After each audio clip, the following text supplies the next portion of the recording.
नमस्कार दोस्तों, कैसे हैं आप सब। ये मेरा फर्स्ट व्लॉग है जिसमें मैं अपनी मम्मी को रामदेवरा की यात्रा करवाने ले जा रही हूँ।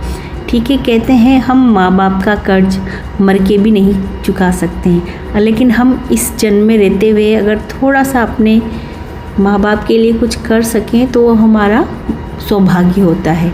ठीक है, तो इस व्लॉग में मैं अपनी मम्मी को रामदेवरा ले जा रही हूँ, जो कि कहाँ पड़ता है, जैसलमेर में पड़ता है। तो उसी ट्रिप के बारे में मैं आपको बता रही हूँ। तो दोस्तों, मेरी यात्रा की शुरुआत होती है जयपुर से। जयपुर से हम लोग घर से निकले सुबह के 7 बजे। मेरे साथ यात्रा में मेरी मम्मी, मेरा बेटा, मेरी बेटी और ड्राइवर भैया।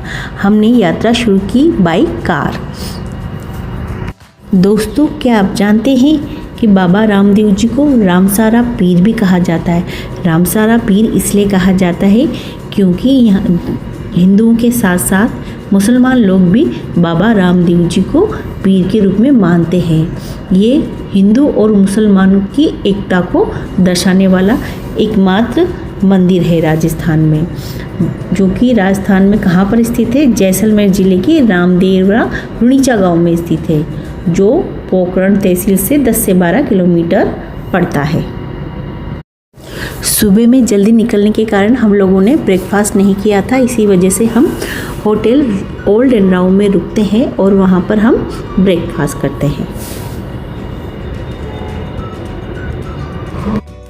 मम्मी को वहाँ का वॉश बेसिन पसंद नहीं आया था, तो मम्मी ने बाहर आके हाथ धो लिए।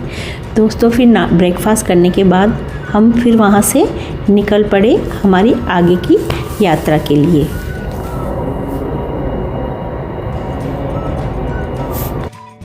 रुणीचा में बाबा रामदेव जी का समाधि स्थल है। इन्हें विष्णु भगवान का अवतार भी माना जाता है। ये राजस्थान के प्रमुख लोक देवताओं में से एक देवता हैं। दोस्तों, मेरी मम्मी की इतनी ज़्यादा इच्छा थी कि मुझे रामदेवरा जाना है और वो इच्छा आज पूरी होने जा रही थी। इसलिए मैं अपने आप को, और मेरे थ्रू होने जा रही थी, इसलिए मैं अपने आप को बहुत लकी समझ रही हूँ। लगभग 5.5 घंटे के बाद हम लोग जोधपुर पहुँचते हैं और फिर वहाँ से बिना कोई रेस्ट लिए हम आगे के लिए रुणीचा के लिए निकल जाते हैं।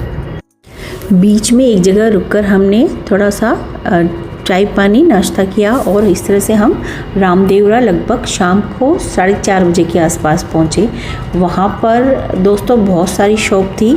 आप वहाँ जब पूजा लेंगे ना तो पार्किंग फ्री होती है। जिस भी शॉप से आप पूजा लेते हैं तो वो आपको पार्किंग फ्री अलॉट कर देते हैं। तो ड्राइवर भैया और हम तीनों निकल पड़े मंदिर के लिए।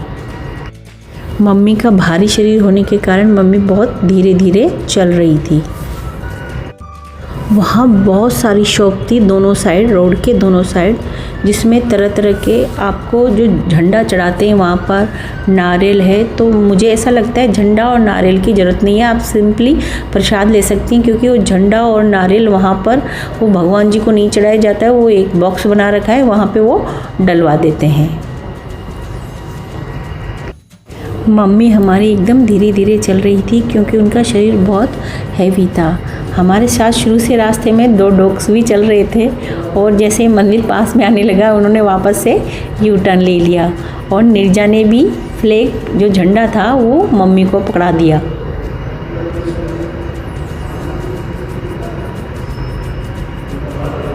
और फाइनली हम मंदिर का जो मुख्य द्वार होता है, जिसे मेन गेट होता है, वहाँ पर हम पहुँच गए।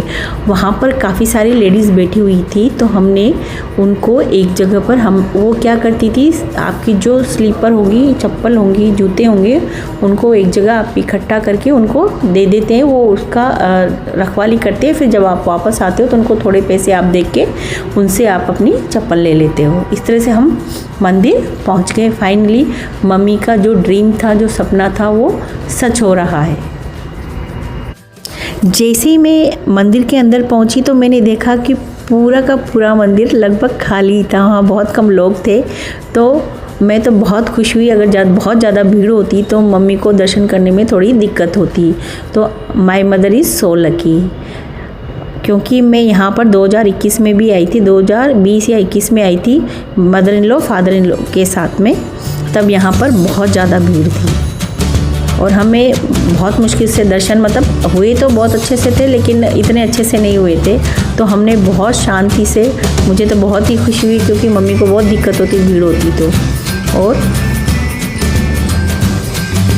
मेरा बेटा और मेरी बेटी भी ये सब देख के बहुत खुश हुए क्योंकि वो भी लास्ट टाइम मेरे साथ थे जब बहुत ज़्यादा भीड़ थी यहाँ पर। तो दोनों ने भाग के फटाफट सबसे पहले उन्होंने दर्शन किए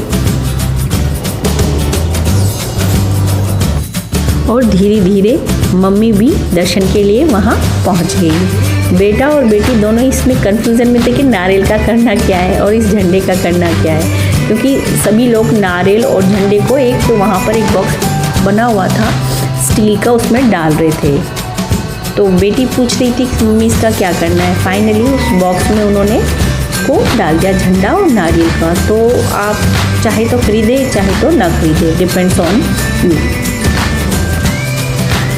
और इस तरह से बेटी ने और बेटी ने मेरी प्रसाद दिया पंडित जी को और बहुत ही अच्छे से हम लोगों को दर्शन हुए बाबा रामदेव जी की। बिल्कुल जो फ्रंट वाली जो रो होती है ना, सबसे आगे वाली रो है ना, वहाँ जाके हमको बाबा रामदेव जी के बहुत ही अच्छे तरीके से दर्शन हुए। देखिए आप भी दर्शन कीजिए और बोलो जय बाबा रामदेव जी, सभी लोगों के दुख दूर करे, जय बाबा रामदेव जी की।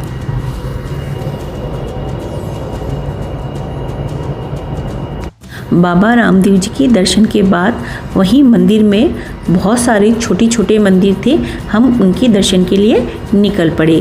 बाबा रामदेव जी की शिष्या थी डाली बाई, उनका भी मंदिर था, हम बस उधर ही चल पड़े उनके दर्शन के लिए।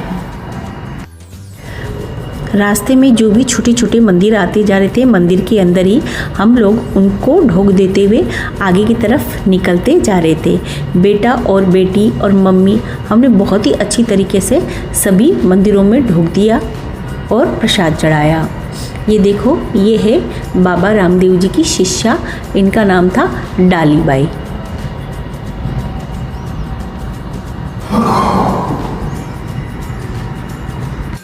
लोक देवता बाबा रामदेव जी की रुणीचा धाम में जो उनकी मुंह बोली बहन है डाली बाई, इसका कंगन स्थित है जो आप देख पा रहे हैं, जिसमें से लोग निकल रहे हैं। ऐसा कहा जाता है कि जो भी इस कंगन के अंदर से निकलता है उसके सभी रोग और कष्ट दूर हो जाते हैं। तो हम नीरजा को तो बड़ा मज़ा आया, वो तो कम से कम 2 बार निकली इस कंगन से, उसको निकलने में बेटी को मेरी।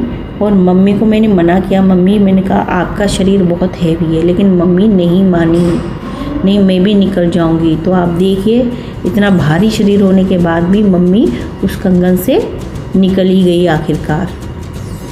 मेरी मम्मी बिल्कुल छोटे बच्चों जैसी है, किसी चीज़ की जिद पकड़ लेती तो बस उसको पूरा करके ही छोड़ती है। देखिए इतना भारी शरीर होने के बाद भी वो इस कंगन से निकल जाती है।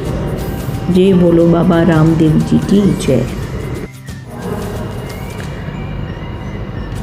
सभी लोग एक एक करके कंगन से निकल, नीरजा को इतना मज़ा आ रहा था, वो कई बार उस कंगन से निकली।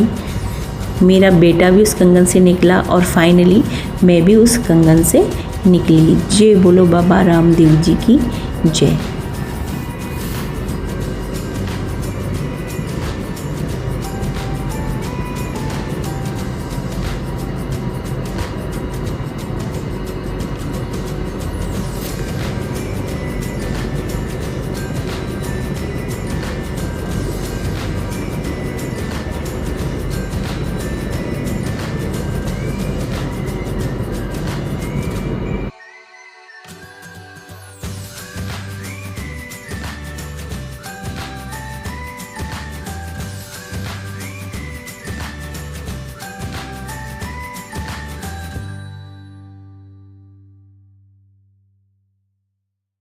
कंगन में से निकलने के बाद हम और बहुत सारे जो मंदिर पड़ते हैं उनकी तरफ, मंदिर के अंदर ही बहुत सारे छोटे छोटे मंदिर है और आप जब भी वहाँ जाओगे आपको दान दक्षिणा के लिए बोला जाएगा। तो डिपेंड्स ऑन यू कि आपको देना है या नहीं देना, आप पे डिपेंड करता है, क्योंकि इतने सारे लोग हैं आप। और फिर हमने वहाँ पर देखो छोटी सी कान्हा जी भी बैठाए हुए थे, उनको झूला झुलाया।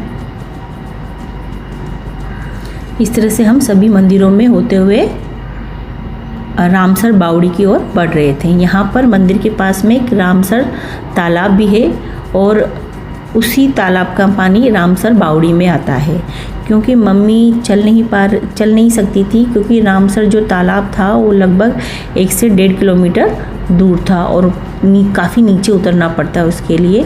तो हमने निश्चय किया कि हम जो रामसर बावड़ी है जो कि पास में ही थी वहीं जाएंगे।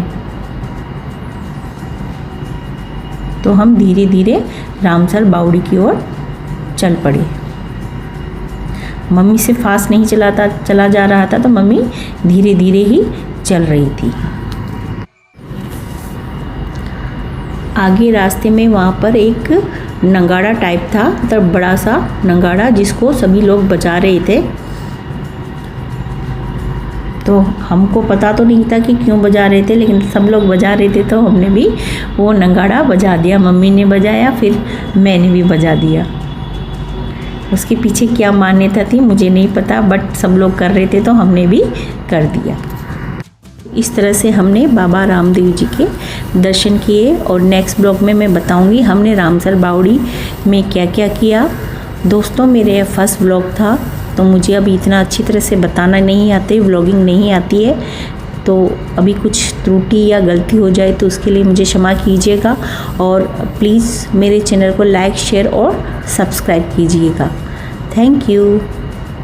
जय बोलो बाबा रामदेव जी की। और आप भी अपने मम्मी पापा को, अगर आप इस लायक हैं कि आप उनके लिए कुछ कर सकते हैं, तो प्लीज़ उन्होंने आज बचपन में आपकी सारी इच्छाएं पूरी की थी, तो आपसे अगर हो सके तो एटलीस्ट 1 या 2 इच्छा, जितनी भी अपने मम्मी पापा की जो इच्छाएं अधूरी रह गई है, तो अगर आप उसको पूरी कर सकते हो तो उसको ज़रूर कीजिए। क्योंकि माँ बाप का हम पे इतना बड़ा कर्ज होता है जिसे हम कभी भी नहीं उतार सकते। बोलो जय बाबा रामदेव जी की, जय माता दी।